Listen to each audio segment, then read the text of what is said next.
Ultras 11, 100th episode. Cent'anni bello.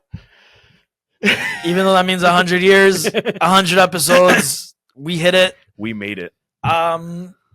Do we do a giveaway? No, we're not doing that because we don't want to buy supporters here. Maybe we'll do a giveaway. I've got a signed Chiesa jersey. It was gonna keep it part of my collection, but we're not doing that. Don't think I'm gonna be. Listen. We're not plastic people here, okay? No, I just don't want this jersey anymore. Oh, Bello, I'll take it.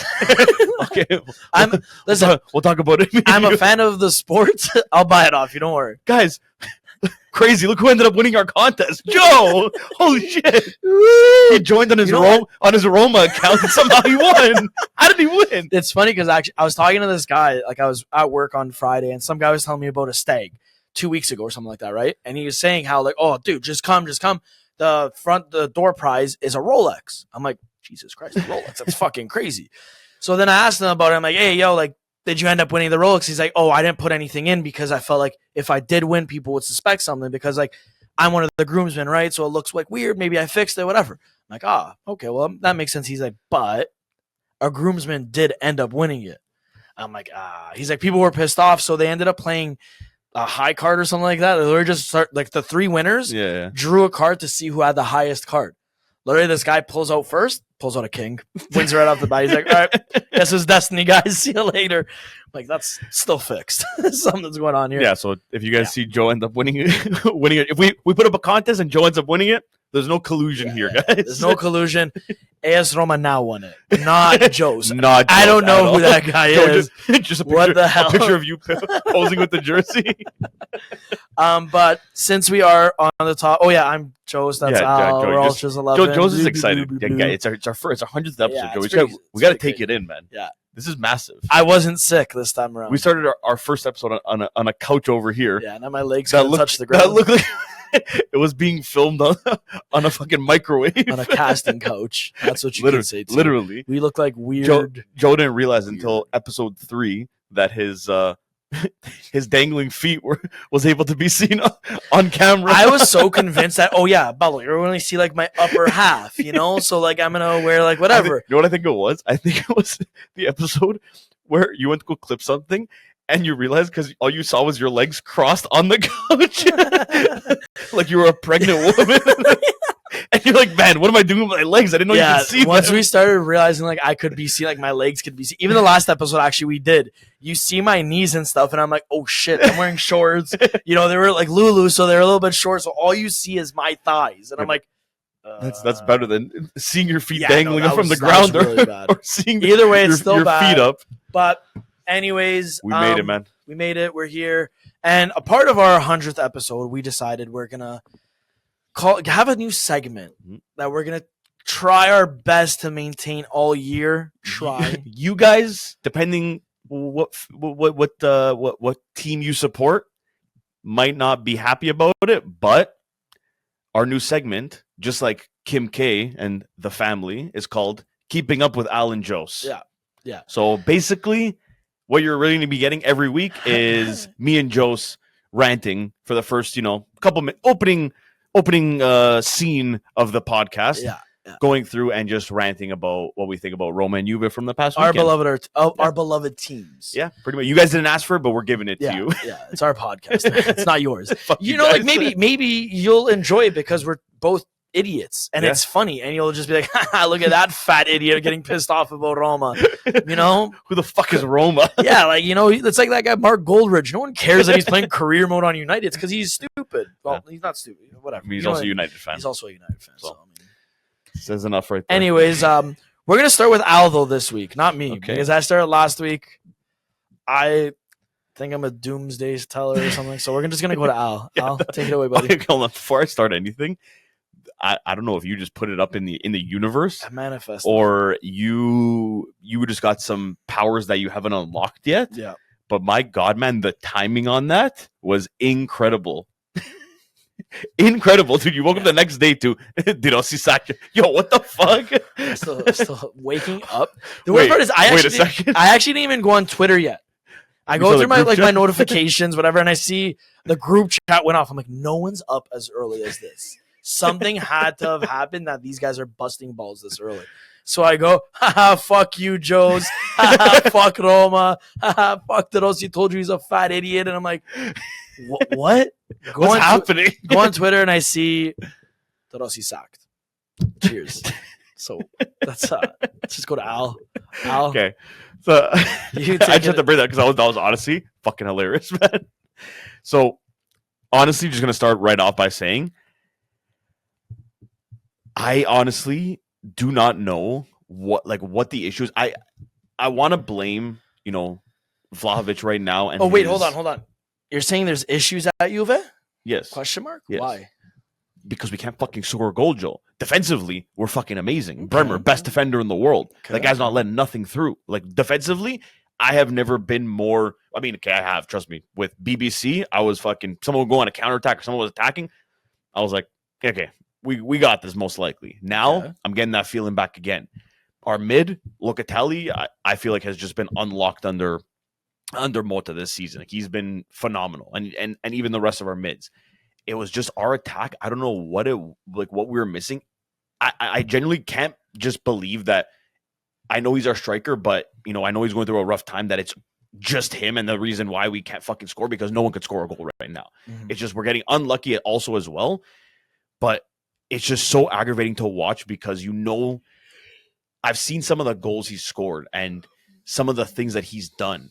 And then just watching him play now, I'm like, dude, what the fuck is wake up? Like, I don't know if he needs to be benched, maybe. Or you're talking about Vlahovic, right? Yeah, and and just being right now that I don't know if that's what's causing. Because then you watch Champions League and we're scoring 3 goals, no problem. Yeah, and he wasn't one of the goal scorers. Which okay, that's fine. I'm perfectly fine with that. I was with all those years of winning when we never really had. We had our Tevez, Lorente, but we didn't have like the hottest name like an Mbappe or something on our team.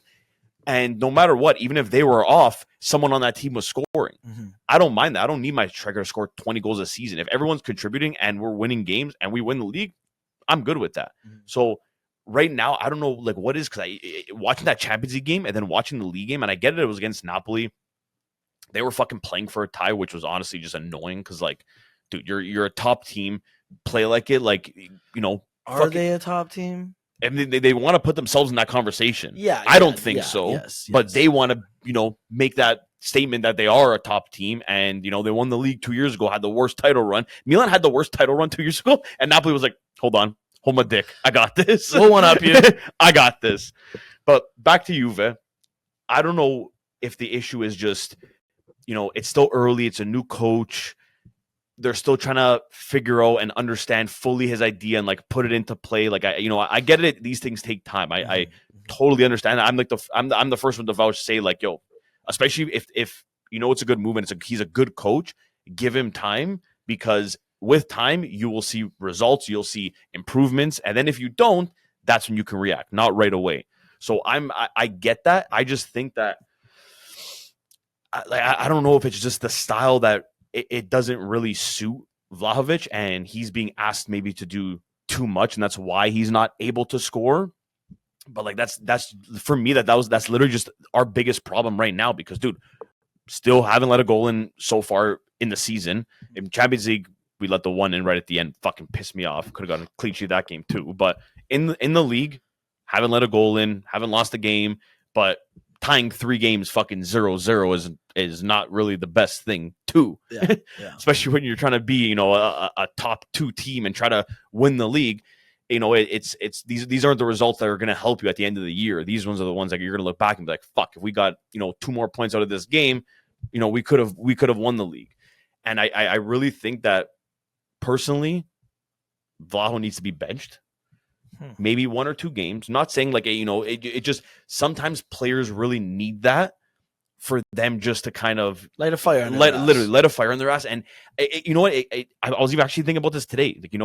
Realistically, it's not like he's fighting for his position. That's what it is too. And right now, Milik's out. We don't have a backup striker, so it's almost like he knows that it's hey, even if I mess up or I'm not fully pushing the whole time because I don't want to get injured.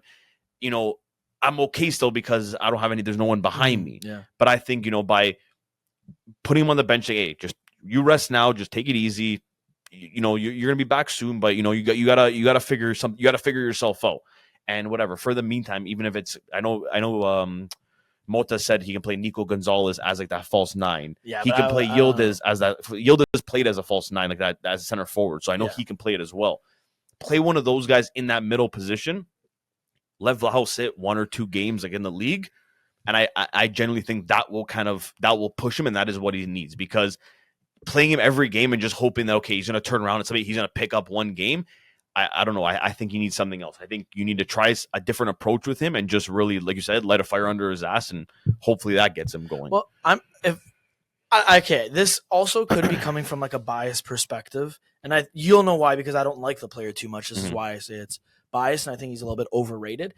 It also could be like, okay, Vlahovic, look at the games where he got his goals, right? Mm-hmm. It was when he had Mbangula on the wing, and who was the other winger? Timothy Weah, right? Weah was the first game, and then the next game was Cambiaso. Yeah, yes. Familiar players. That's what I'm trying to get at. Guys he's played with, he understands a little bit more and stuff like that. And then Yildiz behind him as like that second striker, attacking mid, the Dybala role, the perfect Dybala role. Now, though, you fast forward, you guys got Coat Miners, and do you think maybe Coat Miners has something to do with the downfall of Vlahovic? And I'm not saying it's his fault. I'm just saying, I know exactly. Bringing him in, I'll kind of new expand system, on it. Yes.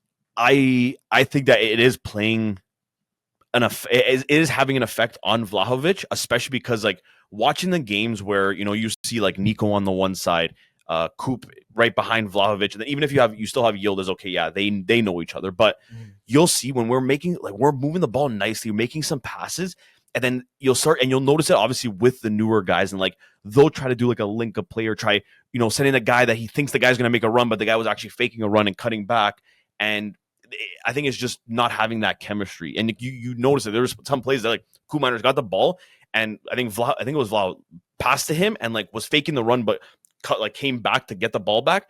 But as soon as Coop Miners got it, he sent the ball through, and then Vlaho was right there, and he was like, no, like pass it back. So I think it's just like having that understanding, and like I said, that's what takes time, and having that chemistry with these players. It doesn't have, some players click right away. There are all those phenomenons that they click right away, and you're like, holy fuck, it looks like these guys are playing for the last 10 years together. Well, that's all dependent on the role these guys played on their former teams, or like whatever. Like for me with Vlahovic, when he was on Fiorentina, he was just used strictly as a predator. Score your goals, that's it. Everybody works for you.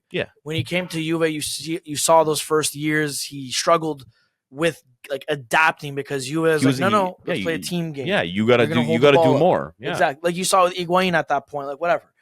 Now at this, like I feel like I think Thiago Motta's letting the pressure of these bigger signings, well, not even that they're bigger, but like the big price tag that follow these guys kind of misguide him and make his judgment on who to be playing and who not to be playing, right? Like Coat Miners, again, he could be a great signing for Juve in the future, like right now, like whatever. But he's just not understanding the tactic. He's not understanding what the rules are and stuff like that. And I'm not saying like it's Vlahovic needs to adapt or whatever. I think the whole team needs to adapt to the philosophy. And Vlahovic is always... And they got to click within each other. And Vlahovic isn't that guy that, like, again, his hold-up play has significantly improved. But there's a reason why him and Yildiz started working so well together. Because Yildiz was okay with, like, him literally just making a simple wall pass. And Yildiz would do the rest. Like, that's the kind of guy Vlahovic needs. A guy that's almost that second striker. Is Coat Miners really that? That's for another conversation, right? Yeah, no, I agree with that 100%, man. It's... like you said, sometimes, and not to say like he's not going to fit on the team, but just the role sometimes, like, okay, he was playing this role with Atalanta, but maybe with Juve, he could be better off in a different role. It's like Hakan. With Milan, he was playing as a cam or as a left wing. He went to Inter, now he's playing as a CDM, and like last year, he was top 5, I would say, in that position. I wouldn't say a top in that position, but he was top 5, man. But he adapted very well to that position, and he became really solid in that role. So I know it can happen. I know sometimes you just got to kind of play around with the people and kind of make adjustments. So I hope we start seeing that firepower start happening again, because we started off strong the first 2 games. We fucking 3 goals each game, no goals against, and then after that just stalemate. And then Champions League 3 goals again. Like it's there. We can score. We have that. We're having the issue, but we're also not. It's just finding the consistency of having these guys that they can, if Vlaho's having an off game, these guys are going to step up and they're going to score. They're going to pick it up and because and then you take a little bit of that pressure off Vlahovic that he feels like he doesn't have to be that guy. Like I get it, he's a striker, that's his job, but just him, like if he's having an off night, he doesn't be like, okay, fuck, I gotta score because if I don't, no one else is. Because then you have more pressure and you are bound to fuck up. You need to have your teammates pick up a little bit of that slack for you, and I think like that's just that's what's missing right now. But I was gonna say my final thing with that is just I think what you have to do, the smartest move for them and for him, rest Vlahovic at least 1 or 2 games. See, I'm indifferent. Like I'll say this and then whatever. I'm indifferent because I feel like with Vlau, like I wouldn't even. I don't like Vlahovic, and I sometimes say he's overrated and shit like that. But I will say, like, Vlahovic has really started to, like, find his own, I think, with Juve. Yeah. And I think he really started to develop, like, into this more complete forward almost, I think it's a matter of who he has around him. I wouldn't put all the blame on Vlau. I would put the blame on, Thiago Motta putting Nico Gonzalez and Koopmeiners in so quickly. You know what I mean? Like, and I understand why he does it. I do. But at the same time, it's like, hey, man, and Bangula was doing great on left mid. Yeah, I know he's not your beautiful name in the headlights or whatever, or sorry, in the spotlight, like whatever, but he was working in your system. Isn't that what you need? You just need a guy that's working in the system, not guys that have the fancy names. Weah. I don't know if Weah picked up a knock or something. He did the first game. Oh yeah, that's right. Yeah, he got hurt. He scored, and then he got hurt. Yeah, but still, you know what I mean. Like you could Cabal, keep him on left back, put Cambiaso back as a right back, right mid. Sorry. It worked. You guys got your goals. You guys played that free-flowing football. Even my dad, who is Juve's harshest critic, and he's a Juve fan, said, I actually enjoy watching Juve. Yeah. I don't think I've seen us string together this many passes and look this appealing in God knows how long. And like for him to kind of get reignited, it's like, oh, shit. Maybe Thiago Motta is doing something good. And now takes a couple steps back because it's like, why are you succumbing to changing up this style to suit these other guys now? You know what I mean? Like, again, Nico Gonzalez, I think he's fantastic. I think he's amazing. But give him time. Right now he's relying on just his ability, not his tactical approach. No. Same with Koopmeiners. He's relying on his ability and his like knowledge of the league. Exactly. That's it. That's what they're relying on. They don't know the tactic yet. They could have integrated good enough, but not that good. They don't fully know the tactics. Exactly. Whereas these other guys spent a whole summer with Thiago Motta. They know what's expected and they know how he is. So I don't know. I'd put the blame on that more than like Vlahovic there. You know what I mean? Because it's a number 9. At the end of the day, a number 9, his job is to just score goals. And if he doesn't get proper support, how do you expect him to score, right? No, I know. It's been a service problem in the past. And like now we've gotten the guys to kind of fill that. So it's just like, okay, like what else do you want? Like for me, I don't know. I just hope that they fucking start clicking soon, man. Like we got something, watching them play, watching them move. I'm actually enjoying Juve games now. It's just the fact that we just can't finish, man. It's so annoying. But 2 things before we go to you that I'll say about this game on the weekend. Number 1, I'm sorry, Nick. Napoli are fucking pussies to go there for a fucking tie. Hell yeah. Grow some fucking balls. And I hope you saw the end of the game where Conte went to go celebrate with the Napoli fans, then walk back and started applying to the Juve fans. Once a Juventino, always a Juventino. That's second, I will say, Savona. My God, buddy. He's a good player. For that kid player. For the future? Yeah. Dude, and not just saying this. He had, that day, he went home. He had a rough day at work. Emptied out his pockets. He had gum. He had a pack of Marlboros. He had keys. And he had Cavaradonna in there.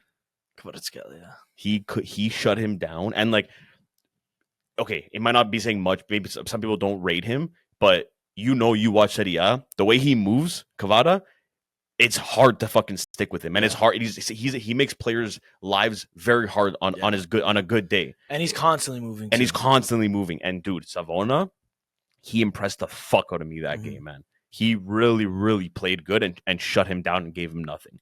Yeah. He literally gave him nothing. People talk about Lukaku, dude. Bremer finished with that 8.7. Lukaku with a fucking 5.2. He gave him a problem. Savona gives me DeCilio vibes before he became stupid. The hype DeCilio vibes. The hype DeCilio, where it's like, yo, this guy could. This is next Maldini.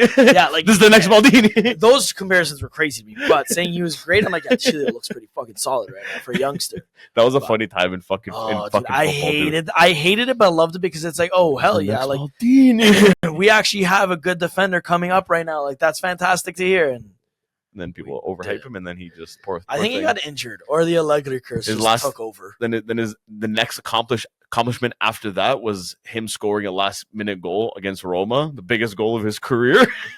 Somehow that guy turned into prime Zambrotta. He's been in a cryo state for the last fucking 3 years. He hasn't been seen since that game. Nobody even knows what happened. He sombreros one defender, then on the half volley puts it in near post, and he died again.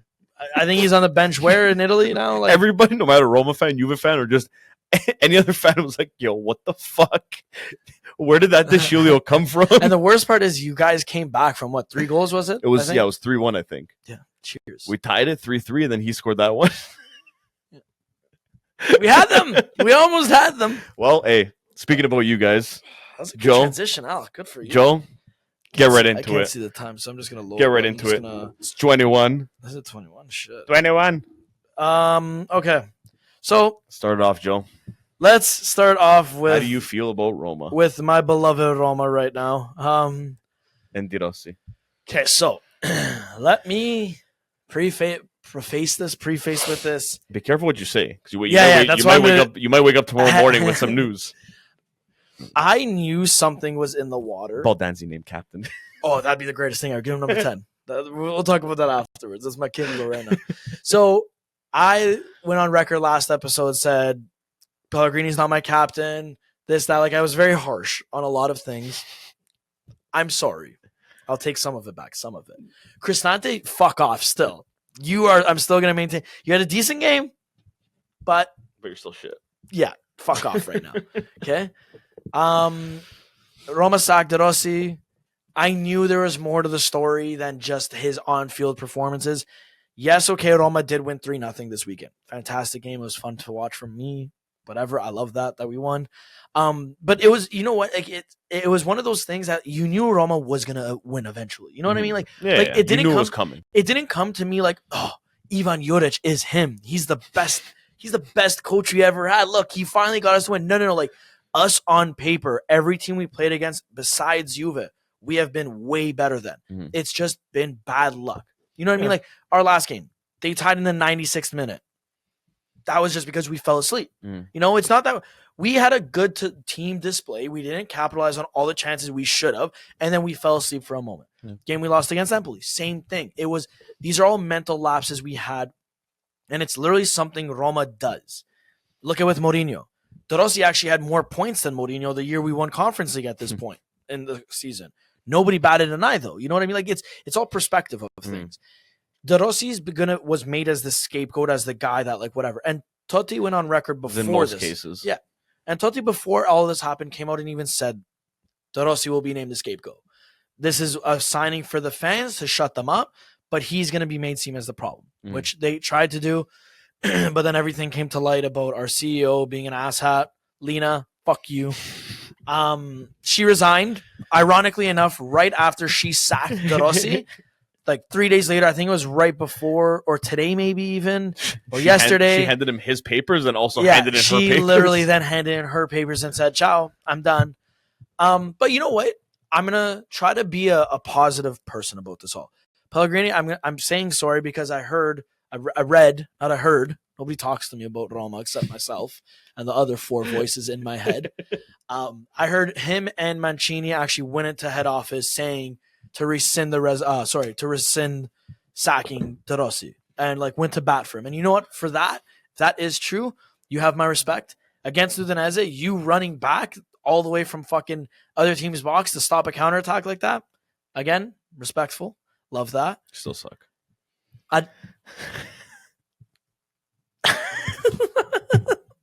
That's what I'm gonna say. He said it, not me. I didn't say it.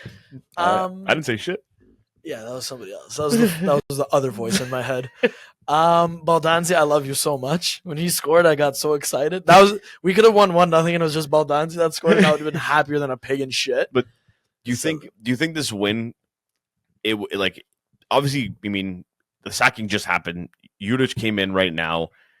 It obviously just wasn't his tactics because he's still fucking new. Yeah. Do you think it was like a reaction game, or it was just like the players kind of saying like, yo, we got to actually wake up because what are we doing? We're 3 games in. I think that's what it was. I think it was a matter of the players realizing it too. Like, look, like at the end of the day, a coach can only bring you so far with their tactics, with their way of whatever. Yeah. At the end of the day, it's it up also to these. It's relying on the player. Yeah, you know, like it's up to VLAHOVIC. Your chances, you should be fucking finishing them. Mhm. This guy, finishing them, Dybala, whatever. You know what I mean? Like at the end of the day, the coach will draw up a plan to put you in said position to score, stop a play, like whatever it is. It's up to the players to actually execute it. Mhm. So if the players are falling asleep and not whatever, that falls on the players. You know, so like sacking De Rossi, it's almost, it feels like it's one of those sacrificial lambs to make these players wake up. You know, like it's like, no. Do you see what you had? Like, this is what it was, like, whatever. And like what I saw from Judic, like, okay, obviously this isn't Ivan Judic's team yet. You did see different styles that he has compared to De Rossi, like a 3-man backline. De Rossi doesn't do a 3-man backline. He's 4-man. That man-to-man high press coverage, that's more Ivan Judic as well. So maybe he had some of his things across. Maybe. But I feel like at the end of it, this was just a reactionary game. This was one of those things where the players actually came to play. You know, like our team on paper, significantly better than Udinese team on paper. We actually flex that. That's all it is to me. Like, I don't know. Like, I'm hoping the best for Ivan Judic, obviously. And it could be one of two things, right? It could be, this is how I look at actually Ivan Judic. He's Gasperini. I love making these comparisons now. It's what gets me through the day, okay? Ivan Judic is like a Gasperini. But is it Gasperini on Inter that fucking flopped right away? Or is it Gasperini on Atalanta that it was slow, it was a project, they backed him, whatever, and 3 years, look at the conversation we're having about Atalanta. You know, like, is that the plan with Judic?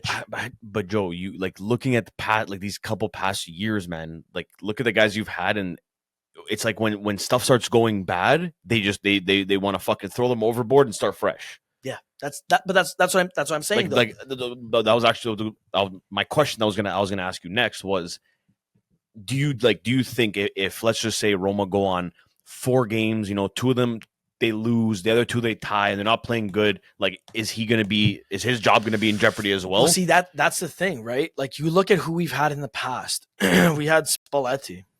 He was doing great with Roma. His demise was the whole Totti controversy, yeah, you know, like which at the end of the day, I understand both sides, so I'm not gonna criticize any way in that regard. We had Fonseca, who I think is a good coach, contrary to what a lot of people think, and we'll talk about Fonseca soon. You know, we had Mourinho, who his stats speak for themselves. Obviously, it's fucking Jose Mourinho, man. We had Luis Enrique, again, a great coach, but it's always wants to go and get stuff, like you said. My thing is with Ivan Judic is apparently he has the contract till the end of the year. If he makes Champions League, it automatically gets extended for a year. Cool. That's not bad. It is genuinely performance-based, like whatever. But at the same time, it's like, don't you kind of want to start to build a project? Like when does Roma just stop? Take a step back. Like we have a good foundation. We have a good mix of youth with experienced players right now. You know, we have a lot coming up. Why don't we just get a coach like this guy, Judic? I'm not saying he's the best choice or the worst choice. What I'm saying is, doesn't matter what we do this year at this point. Yeah. You already fucked your own season up. I'm sorry, it's already fucked up. Because there's going to be a point we're going to get railed for 5 games straight. I'm telling you that right fucking now. It'll be a very dark moment in our career. And then everyone's going to lose their shit. But no, this is the reality of our fucking season, and this is how it's going to be. I don't know. And I didn't get this sign. Like when I saw it, he was like, I saw the rumor, and then I saw like he was announced. I was like, wait, no, is this actually true? I don't know. Like for me, it wasn't. It was like the same reaction of when Milan sacked Pioli and then signed Fonseca. For me, it was like, okay, you're moving fucking on the same line. You're not improving. You're not getting worse, but yeah, you're not making an improvement on the coach. Like I feel like this signing was like, you know, could have maybe put someone in term now for a week or two. Actually look and try to see if it would it be possible to get an Allegri, even a Sarri too. I think Sarri would do phenomenal on Roma.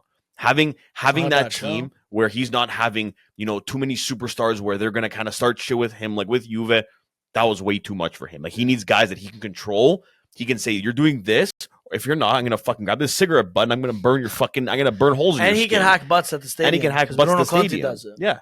But besides the point of the hacking butts thing, that's a selling feature for him to come.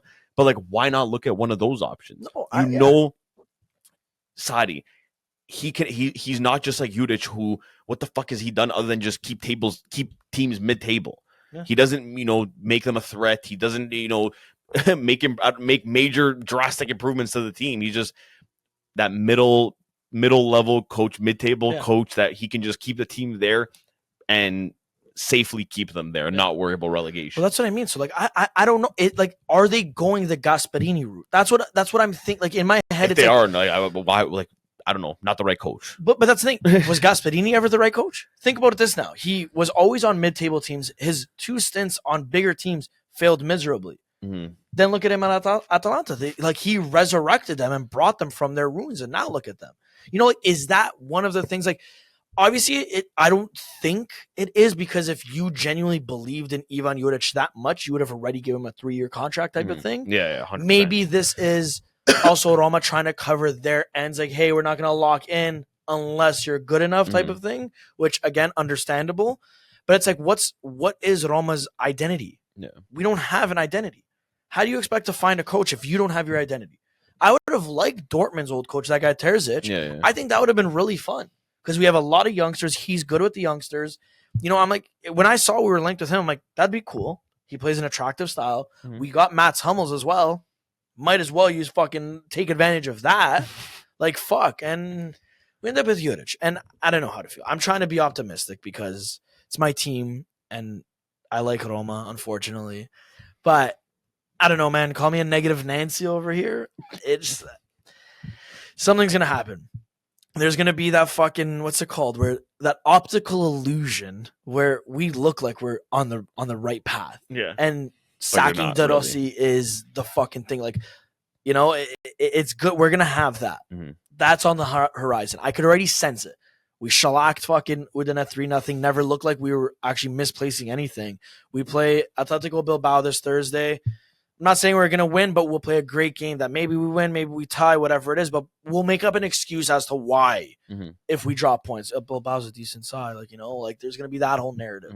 Then we're going to play whoever we play next. I think it's Genoa. Oh, no, sorry. We play Venezia. So Sunday, 9 a.m.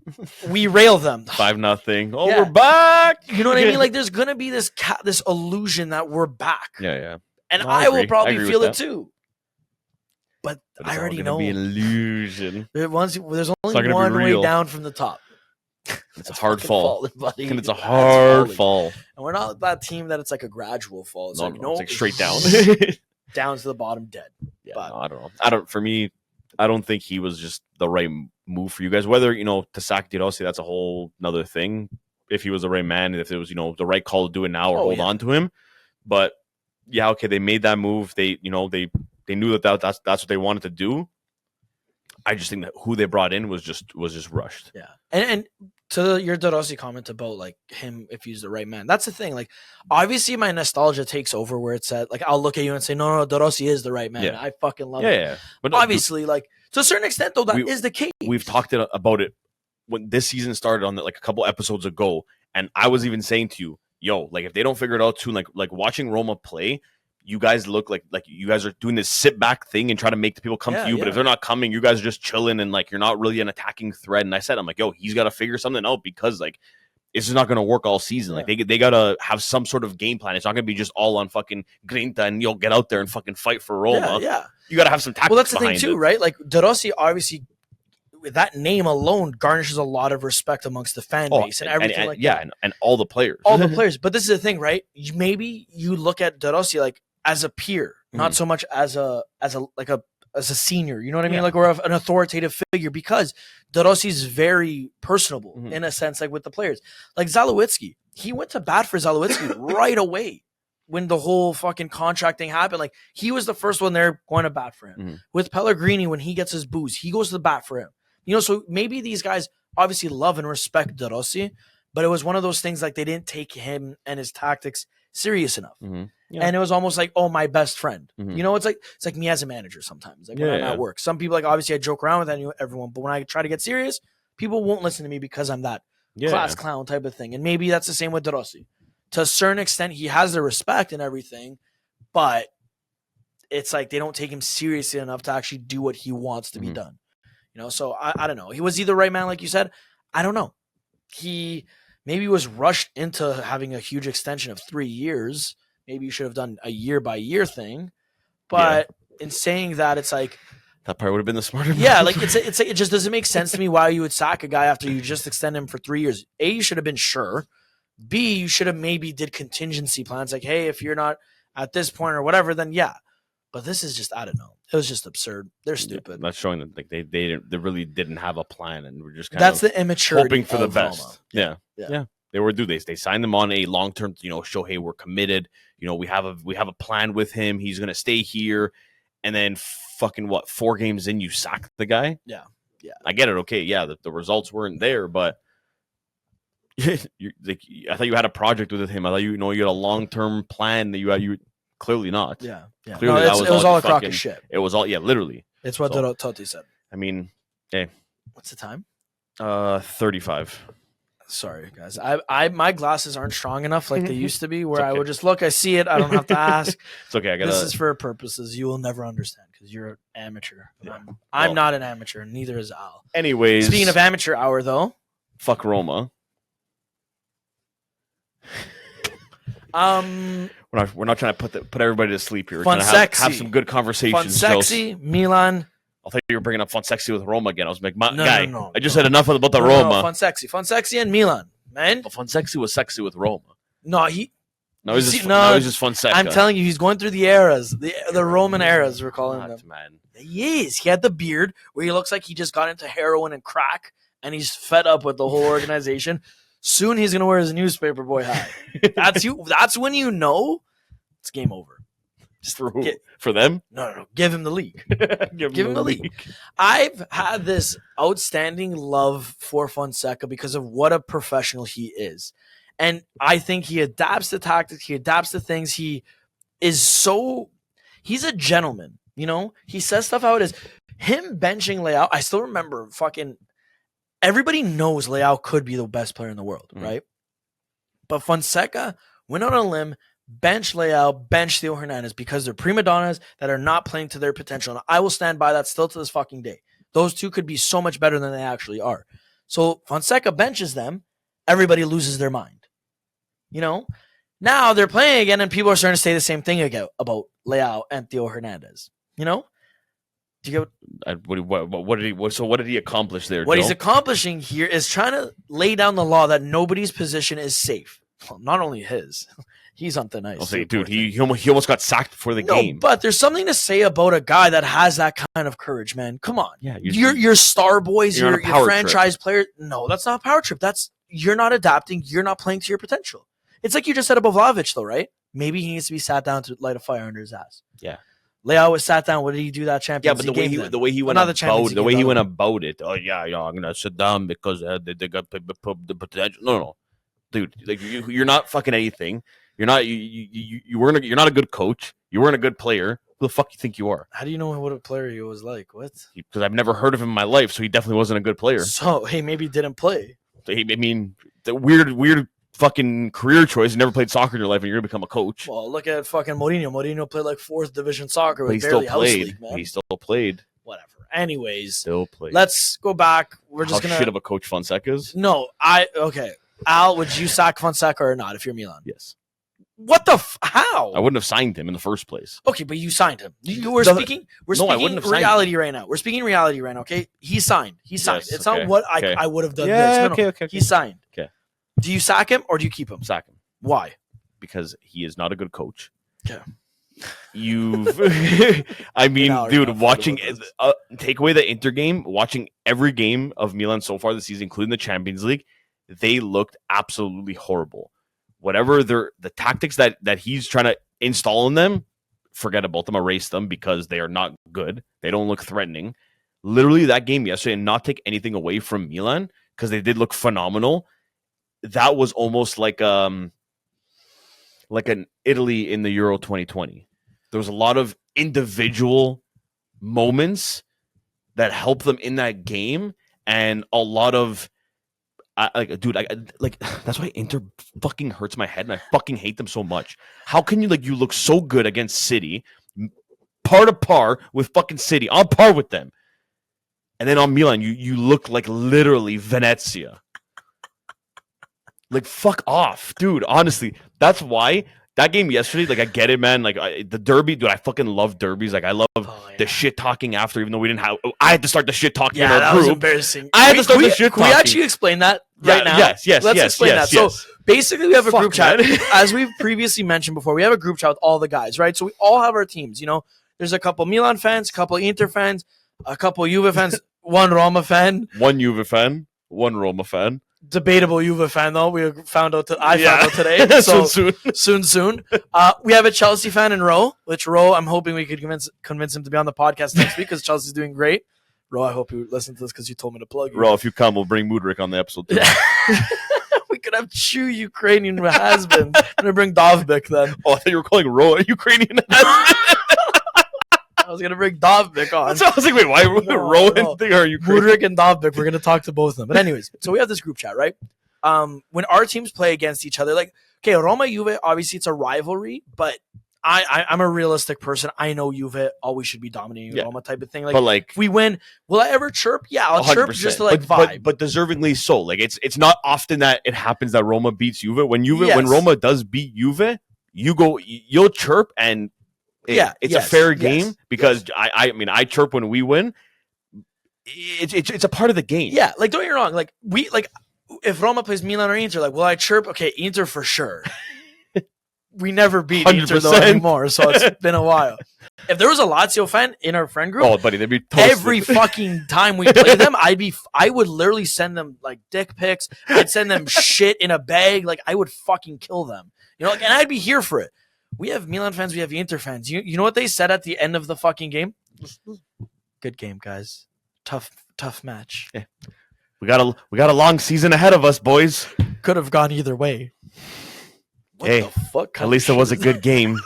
Dude, when the hell did I become friends with such fucking pussies?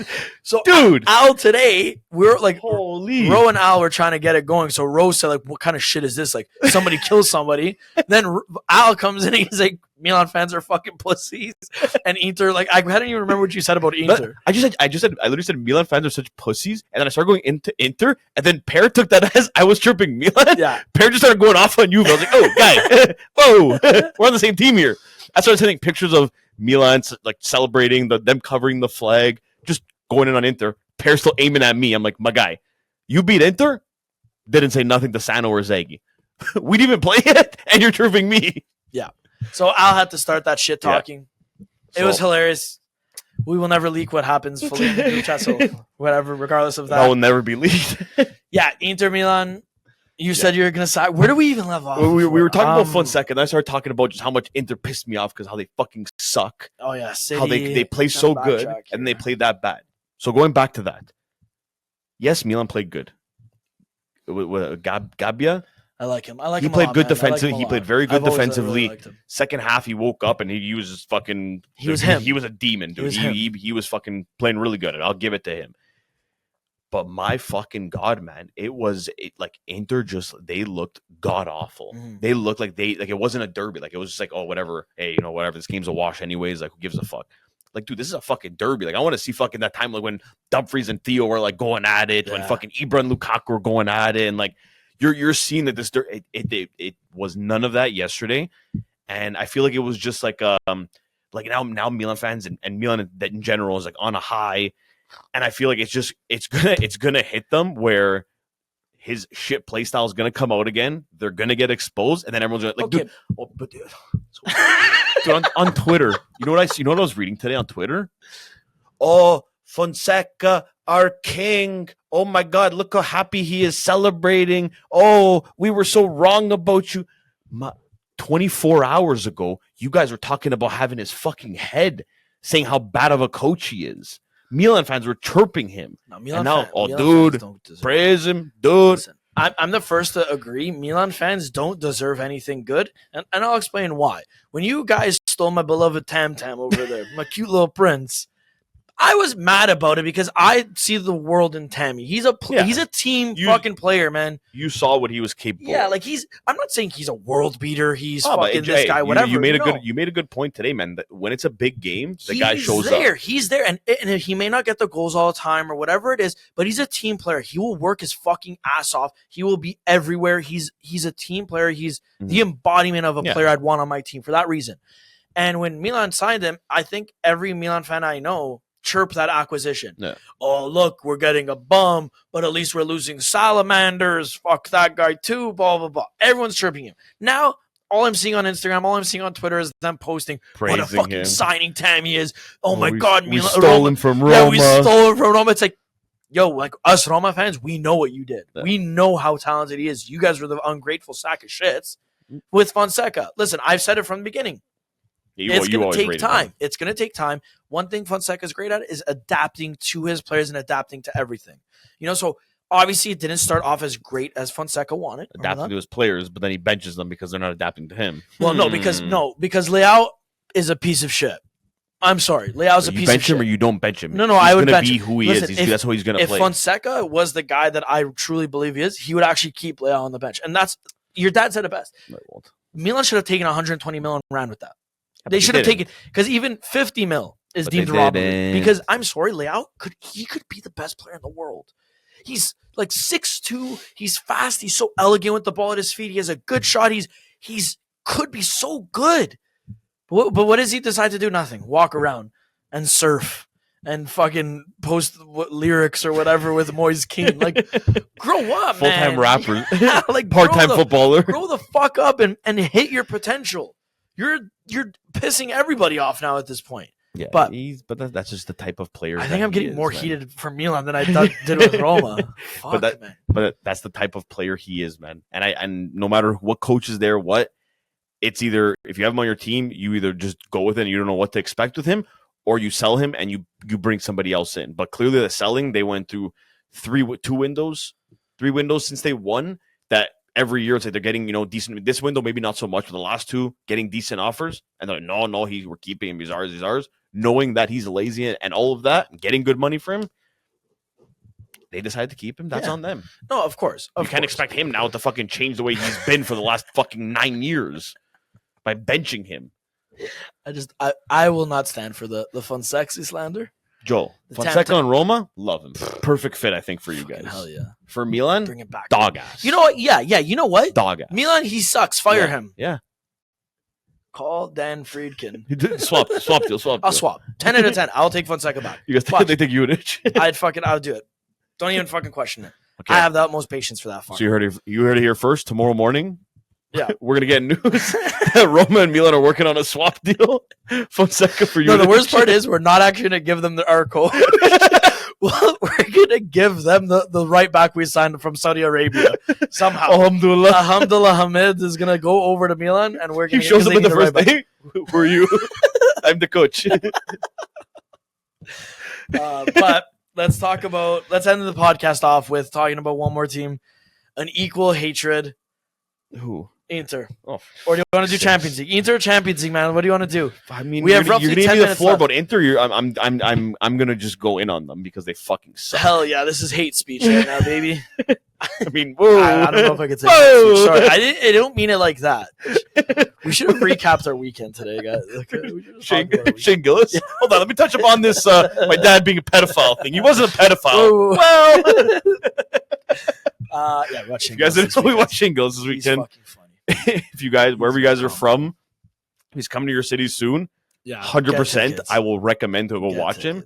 I don't think I've laughed for an hour straight in I can't even remember how long. Yeah. I could not stop laughing and catch my breath. And he was fucking phenomenal. Don't go to a karaoke bar afterwards. Yeah. Don't go to a karaoke bar called Gabby's near the junction. Yeah. Don't do it. Yeah. It's not. There we go. It's not. It's not a real karaoke. Even the bar. ghost thinks so too. Thanks, Zach. But anyways. Back to Inter. Let's go back to this. Inter. Continue this whole thing. Yes. Besides, obviously, fuck Inter. I don't know if we're actually allowed to say that. Considering we're not even monetized actually, so we can say whatever the fuck we want. We are monetized. I say fuck Inter. I'm not sponsored by Inter. They're not paying my paycheck. I don't give a fuck. Okay, Inter. Do they look as good as last year? Like I know everything we're saying. It's very early to tell, but everything can completely change. But I like the question. Hell yeah. So far, 4 games in, I don't think so. Right? Like they didn't make signings, that many signings this summer, but they were at a point in their team where they didn't have to make too many signings. They just had to sign a couple depth spots to fit into their team. But other than that, it wasn't really much areas to change for their team. Yeah. So, you didn't really see much movement on them in the summer. You expect to see kind of the same thing that they had going last year, which, they were dominant last year. You saw them finish off strong. They looked good. And this year it's again, like, I don't know if it's Martinez and him being a complete ghost, which no one's talking about, 0 goals in 6 games. But everyone wants to bring up VLAHOVIC. I'm not going to say nothing about that. One is a Ballon d'Or candidate, if I remember correctly. And the other one's a washed bum, but he at least scored 2 goals in 6 games. I don't know if it's necessarily him, that is just he needs to be firing and he needs to be out on his game for Inter to just kind of be flowing the way they did last year and look as good as they did last year, or if it's just they're still hungover from last year, and kind of like we've seen in the year when they won it, when the year after, when I believe Milan won it. Yeah. And you kind of saw Inter it's like they were the whole season they were playing in like second or third gear, but the year before they were in first gear. Yeah. So I don't know if it's like kind of like that same thing again where they're just kind of behind, but I don't know. I'm loving it. I want to see the demise of Inter. So, for me, it's a good thing. I don't understand how a team can, look dominant and go, like I said before, on par with City, and then look like fucking Venezia against Milan, and like nothing, against Venezia, but respectfully, you're in completely different lane than them. So it just doesn't make sense to me, and I genuinely think that this year, I don't know, man. I got a feeling with Inter, and I'm not saying this because of the hatred. Like, this is just like a genuine feeling I have with them. I just feel like they're gonna. I know I predict them in the top 4, but I feel like they're gonna have like something's gonna go wrong this year, and they're just gonna be going through it, and I feel like they're gonna fall apart. No, I still see them top 4. I don't know if you're saying they're gonna drop out of. I don't know. I can see them like in the 4 or 5. I don't know. I don't know. Something about them, and I don't think it's the hatred and the bias to them. It might be. It kind of all looks the same now.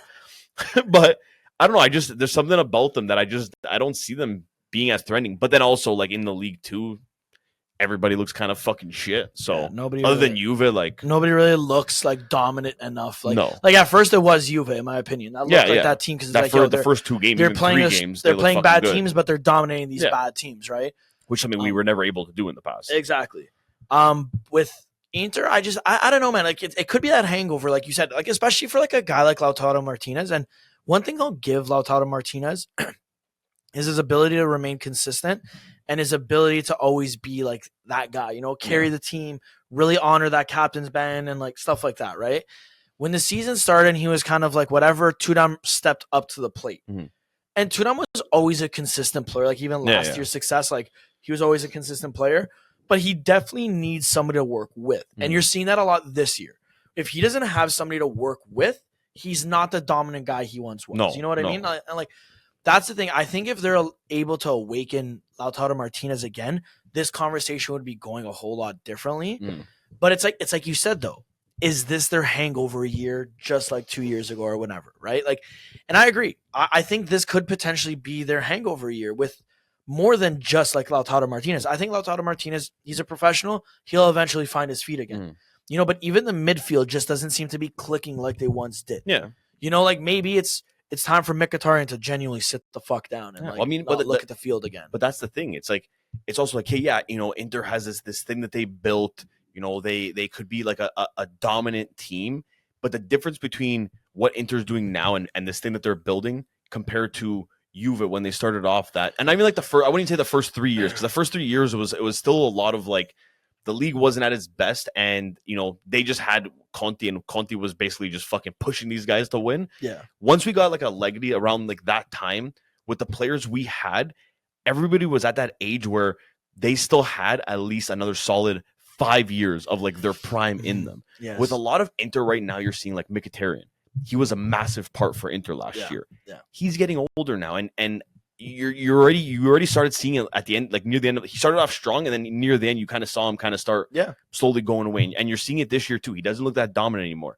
Acerbi, okay, he played phenomenal against City. He kept Haaland quiet that game, but even him, there's moments where like you really see him slowing down. Like I've never rated him. I don't think he's good, but with Inter, with what they've got in their backline, he's a good piece in that team. But you're starting to see him slow down big time. Guys like Darmian, who I know you love him. I loved Darmian before he went to Inter, but I know they put him in and he was a shutdown guy. He can close out a game and like, dude, he's a fucking brick shithouse. You cannot get by him. Yeah, he's getting up there with age. He's slowing down. You're not playing every game.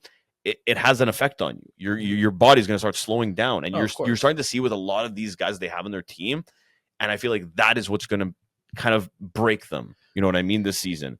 I feel like that not having those key guys that and they didn't replace them well because they didn't really sign anybody. So like, it's okay, we're good. We still have these guys. Like we don't need to make too many signings. Yeah. So I feel like that's what's gonna kind of. Well, that's the thing too, right? Like you look at Inzaghi and it's his rejection of using the players he has, because that's the thing as well. Like I'll look at you and say like Inter has very good depth. Mm-hmm. They take out Mkhitaryan. They could put in Zelensky.